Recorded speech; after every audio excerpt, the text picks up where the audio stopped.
దునియాల చేయి జాపి సాయం అడిగినా నూటికి నలుగురు అన్న ఇక వట్టుమని సాయం చేసేటోళ్ళు ఉంటలేరు. బయటోళ్లే కాదు, సొంత మనుషులు దగ్గర చుట్టపోలు కూడా పైసల కాడ దూరం దూరమే ఉంటున్నారు. కానీ ఇగో పెద్దపల్లి జిల్లా సుల్తానాబాద్ మండలం నారాయణపూర్లో ఉండే లవయ్య అనటైన దోస్తులంతా కలిసి ఆయన బిడ్డ లగ్గానికి ₹1,00,000 సాయం చేసిరట. కరీంనగర్లో ఓ ప్రైవేట్ బల్లే అప్పుడెన్నడో 1988-89లా 10th క్లాస్ బ్యాచ్ అట వీళ్ళంతా. ఇక బిడ్డ పెళ్ళుందని దోస్తులకు చెప్పగానే మనోని పరిస్థితి మంచిలేదు కాబట్టి మనమే తలో చేసి సాయం పట్టాలి అనుకొని ఇక వాళ్ళ సార్ను పెద్ద మనిషిని చేసి తోసిన కాడికి పోగేసి ₹1,00,000 జమ వేసి ఇచ్చిరట. అంతేనా శ్రీనివాస్ అన్న? 89 బ్యాచ్ మాది.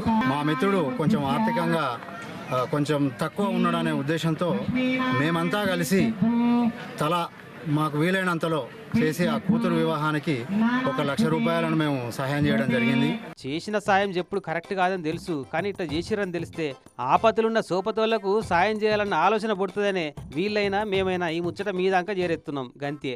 ఇంత సంపాదించిన సోపతిగాళ్లకు సాయం చేయని సంపాదన ఏమిటికి కదా.